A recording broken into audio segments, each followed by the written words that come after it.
Eu sou Flávio Schmidt, juiz de direito do Tribunal de Justiça de Minas Gerais, e é um prazer estar com vocês nesse evento da Abraminge sobre temas da infância e juventude. Hoje nós vamos abordar depoimento especial, que é a escuta protegida de crianças e adolescentes vítimas ou testemunhas de violência. Para nós falarmos um pouco sobre o depoimento especial, é necessário nós entendermos quando tudo começou, porque só a partir disso é que a gente consegue, então, entender melhor o que é a escuta protegida das nossas crianças e nossos adolescentes. O depoimento, lá atrás, era considerado e chamado de depoimento sem dano, que posteriormente a gente alterou o nome porque, por mais que a gente esteja por mais que a gente acolha e por mais que a gente proteja as nossas crianças, os nossos adolescentes, sempre haverá secundariamente um dano. Por isso que foi substituído por depoimento especial. E essa prática surgiu aqui no Brasil em 2003 com o nosso querido amigo, desembargador Daltué César. Isso lá no ano de 2003. Mas isso não começou em 2003. Ele conta nos seus relatos, que ele já teve a oportunidade de deixar registrados em livros, palestras, que ele se sentia incomodado. E o primeiro fato ocorreu em 1989, quando, então, lá em Santa Maria, no Rio Grande do Sul, ele teve um episódio envolvendo uma adolescente e que ele ficou muito constrangido, porque ele narrava que ele nunca teve experiência, até porque ele veio de uma área civil, como advogado, e ele, então, teve essa dificuldade. Como ele sempre citou, nunca ninguém ensinou ele a ouvir ou assistir uma criança ou um adolescente. Diante daquelas dificuldades lá em 1989, isso se decorreu por onde que ele passou como magistrado no Rio Grande do Sul, até inclusive um outro relato muito triste nas suas palavras, ocorrido em São Leopoldo, também no Rio Grande do Sul, na Grande Porto Alegre. A partir daí, ele percebeu que havia necessidade, então, de dar uma alteração nessa escuta. Por quê? Porque ele dizia que o silêncio daquelas crianças e dos adolescentes acabavam criando uma impunidade e não havia a proteção integral reconhecida pela Constituição Federal, no seu artigo 227, de forma plena. Então, a partir daí, juntamente com um promotor, seu amigo, criar, então, essa metodologia que já existia em outros países, então denominado de depoimento sem dano. Pois bem, como que isso era e o que causava aquela época sem a Lei 13.431? Não havia proteção integral, como dito. Não eram considerados como sujeito de direitos as nossas crianças e os nossos adolescentes. Não havia garantia nenhuma de direitos. Havia uma evidência de um constrangimento exacerbado com relação à questão envolvendo essa oitiva dessa criança e desse adolescente sem nenhuma garantia. E as violações, principalmente dos seus direitos, como, e dito pelo próprio desembargador Daltué, a impunidade àqueles que eram os algozes, né, das crianças e dos adolescentes. Hoje, isso tudo mudou. Por quê? Criamos, então, mecanismos, né, para prevenir e coibir essa violência, que é prevista lá no artigo 227 da Constituição Federal, e há a garantia como titulares de direitos inerentes ao exercício dos direitos fundamentais constantes lá na Constituição Federal, que aí começamos a aplicar às crianças e aos adolescentes.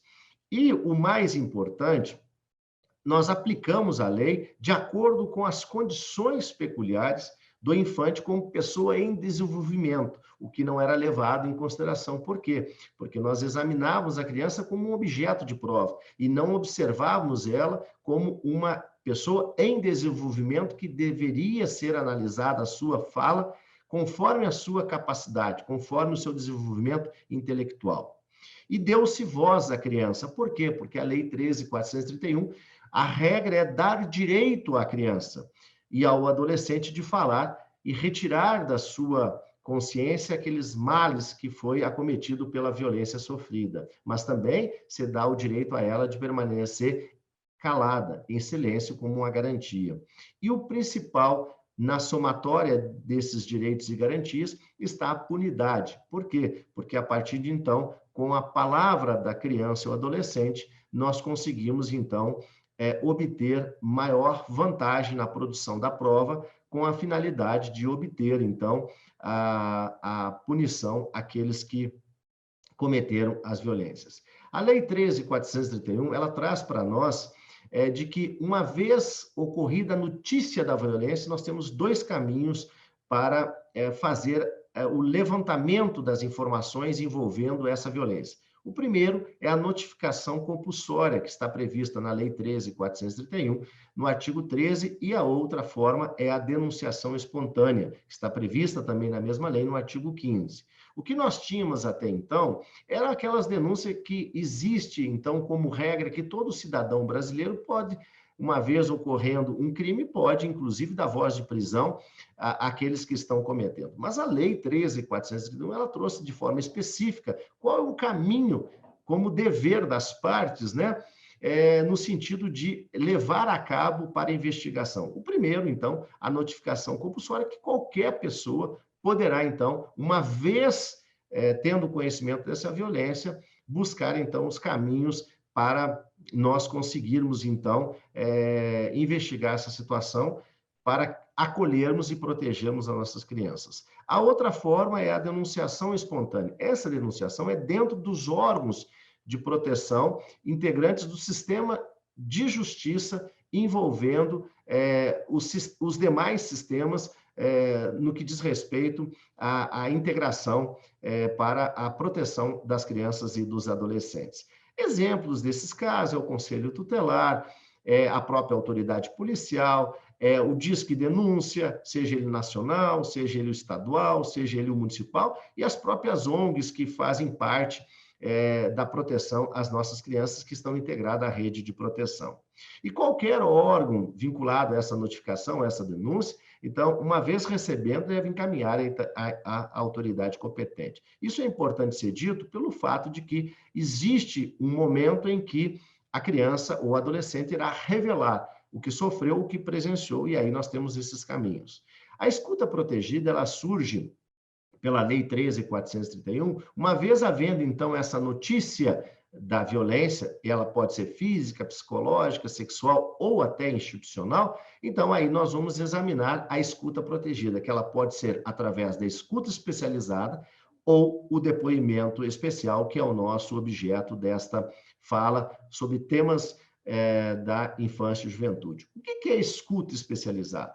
A escuta especializada, por definição doutrinária, ela tem o propósito de reunir elementos mínimos que indiquem a ocorrência do fato, sua dinâmica, ainda que não pormenorizada, mas suficiente para que, de pronto, sejam feitos os encaminhamentos necessários à rede de proteção e, sempre que possível, busca-se autoria. Veja só, não se usa a escuta especializada com a finalidade de investigar a violência. O que se quer é que a criança ou adolescente, seja ela vítima ou testemunha, ela faça o seu relato livre, sem nenhum tipo de afunilamento, sem exaustão, apenas ouve-se a criança. E uma vez ouvido o relato, aí sim, a partir desse relato, busca-se o quê? Desencadear as intervenções para a devida proteção, que se fizerem necessárias, né, como medida de proteção, intervenção médica, assistencial e encaminhamento à autoridade policial. Essa é a finalidade da escuta especialidade. Ela não serve como meio de prova, embora ela possa, quem sabe, em algum caso, ser utilizada como meio de prova. Bom, o depoimento especial, por sua vez, nós temos a definição legal como um procedimento de oitiva perante a autoridade policial ou judiciária. O depoimento especial perante a autoridade policial, ela vai ter sempre o cunho e a natureza da violência como penal, como criminal, ou seja, uma conduta penalmente vedada quando nós estamos falando de depoimento especial perante a autoridade policial. E o depoimento especial perante o Ministério Público? A Lei 13.431, ela não trouxe em seus artigos a definição em que momento o Ministério Público iria ouvir uma criança ou um adolescente, seja vítima ou testemunha, perante as suas atribuições. Então, nós entendemos que, embora não haja previsão legal, mas é de se admitir que, caso o Ministério Público, nas suas atribuições específicas, deva ouvir uma criança, ele obrigatoriamente deve respeitar a regra e seguir os ditames da 13.431, que trata sobre o depoimento especial. Bom, mas perante a autoridade judicial, judiciária, que é o que nos interessa nesse momento, para a gente expor a todos no sistema de justiça, como que ocorre? Então, como a Lei 13.431, ela prevê 4 tipos de violência: violência física, sexual, psicológica e institucional, nós podemos, então, tratar do depoimento especial em várias áreas do direito. Então, nós estamos falando na área civil, no juizado especial, no tribunal do júri, na fase recursal, inclusive na competência originária. Na área civil, nós vamos tratar das violências que dizem respeito principalmente à violência psicológica, ou até mesmo à institucional, porque a física e a sexual está vinculada à natureza criminal. Então, quando nós tivermos uma notícia de violência num processo civil, então nós temos que examinar como forma incidental o depoimento dentro do processo e, caso haja necessidade de ouvir essa criança, deverá seguir-se o protocolo brasileiro de entrevista forense e seguir a Lei 13.431, que trata sobre o depoimento especial.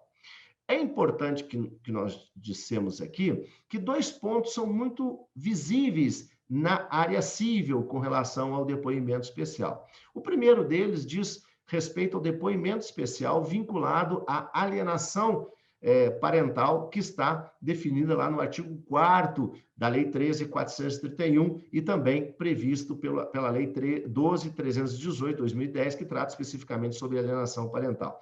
Nesse caso, quando nós tivermos um caso envolvendo este instituto, chamado alienação parental, nós devemos sim buscar o quê? Buscar ouvir essa criança. Mas há um registro que deve ser dito aqui, que a própria Lei 12.318, que trata sobre alienação parental, ela tem um incidente próprio, que uma vez identificado pelo magistrado, ele deve realizar uma perícia preliminar para averiguar. Por quê? Porque o depoimento especial ele não serve única e exclusivamente para nós fazermos um diagnóstico envolvendo a alienação parental, porque ela é muito complexa. Então, faz-se necessário, primeiro, esse incidente, que é uma perícia por conta de um laudo aí psicossocial, né, do Poder Judiciário. Caso o magistrado ou a magistrada não tenha elementos suficientes para fazer o diagnóstico ou a avaliação daquela alienação, então aí sim nós poderíamos falar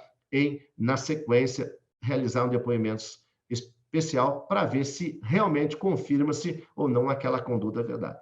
E nas ações de famílias, que estão previstas lá no CPC, nos artigos 693 a 699, são os casos que, quando houver necessidade, qualquer ação ali de divórcio, separação, guarda, enfim, tudo aquilo lá que nós tivermos uma discussão na área civil, no que diz respeito às ações de família, havendo a necessidade, nós temos que realizar o depoimento especial também. E no juizado especial? Ora, o juizado especial é uma jurisdição onde que os princípios que norteiam o juizado especial são de informalidade. Mas, às vezes, essa informalidade ela é suprimida e nós devemos, então, elevar ela adiante com mais complexidade. Essa complexidade, embora a própria lei do juizado especial diga que quando o ato está complexo, nós temos que deslocar a competência para a justiça comum, mas pode acontecer, por exemplo, uma instrução em julgamento de um procedimento comum qualquer, em que há necessidade de nós ouvirmos uma criança. Então, neste caso, obrigatoriamente, havendo a violência vinculada nesse sentido, nós devemos, então, seguir o trâmite da 13.431. E no júri?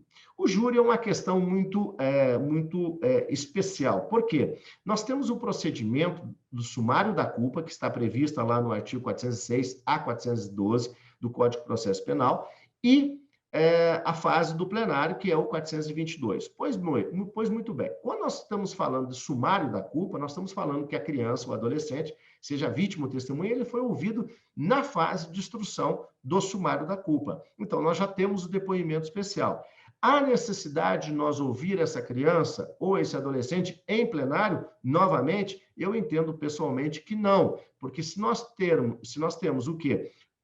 O depoimento especial no sumário da culpa, apenas vamos exibir esse vídeo em plenário, sem público, apenas com os atores do plenário, que são o juiz, os servidores que acompanham o julgamento, os jurados, conselho de sentença, o advogado de defesa e, se tiver, assistente de acusação. É só essas pessoas que podem acompanhar. Agora, é possível que haja o pedido e deferimento de depoimento especial na fase do plenário? Sim. Se o magistrado despachar de forma impreterível a necessidade para esclarecimento de um fato em plenário, assim ele justificando, ele defere, mas tem que haver a concordância da criança ou adolescente se quer novamente ser exposta ou não, caso ela tenha condições, senão o seu representante legal que fará isso. Então, nessas hipóteses pode ocorrer.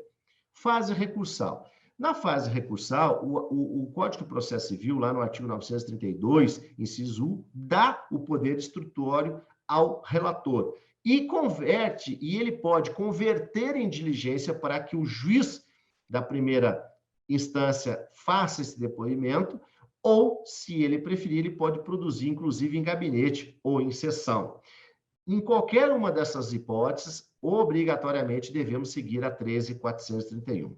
E a competência originária? Bom, a competência originária está prevista lá no artigo 972 do Código de Processo Civil, e o relator, nesse caso, também ele pode delegar a competência para a realização do depoimento especial, caso haja necessidade, ou ele mesmo pode produzir.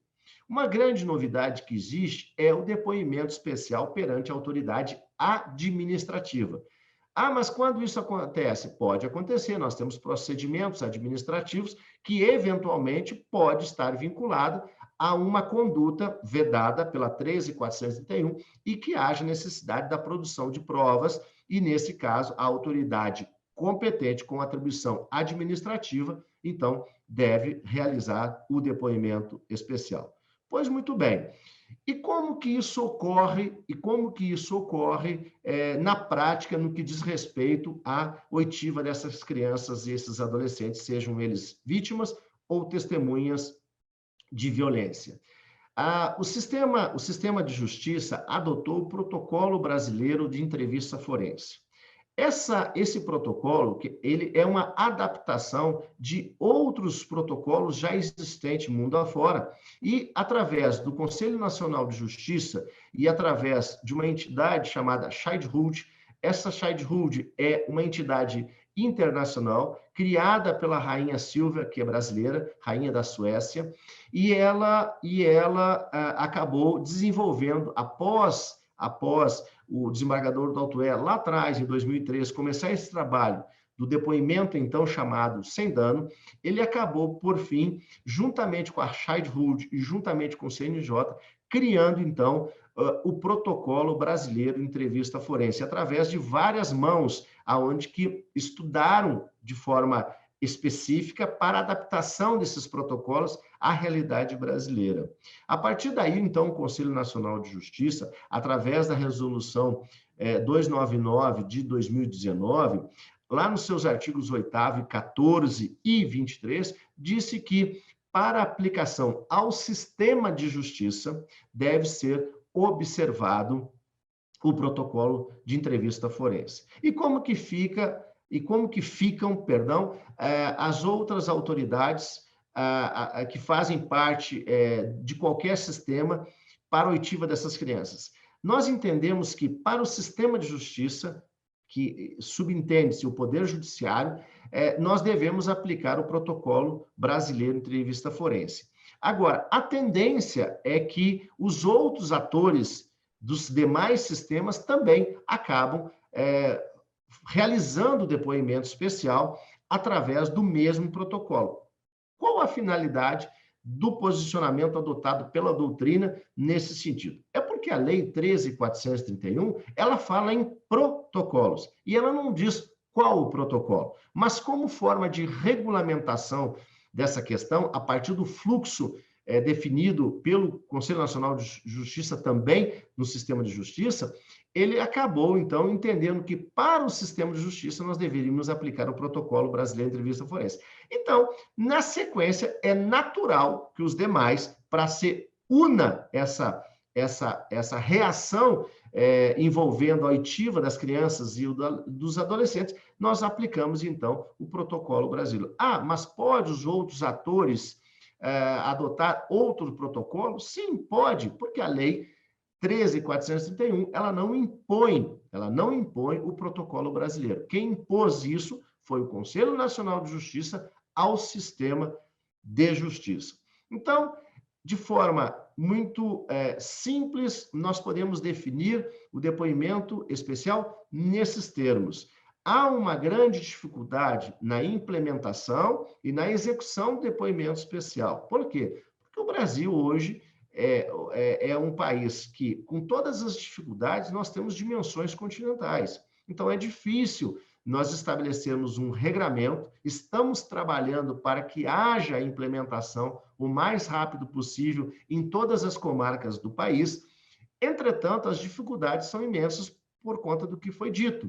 Nós temos aí uma discrepância muito grande entre uma realidade que ocorre no norte e uma realidade que ocorre no sul, e assim nos outros extremos. Então, assim, todos os tribunais estão fazendo esforços para tentar o mais rápido possível obter a regulamentação do depoimento nos seus estados.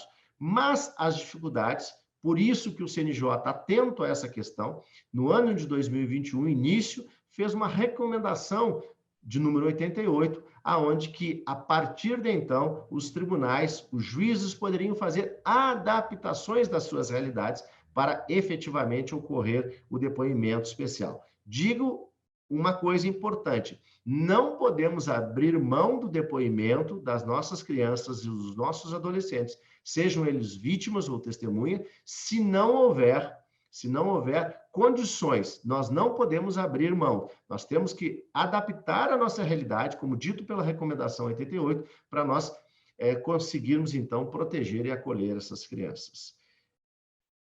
Por isso que é importante nós temos em mente essa visão sobre o depoimento especial. Agradeço a todos a atenção e espero que tenha atendido às expectativas.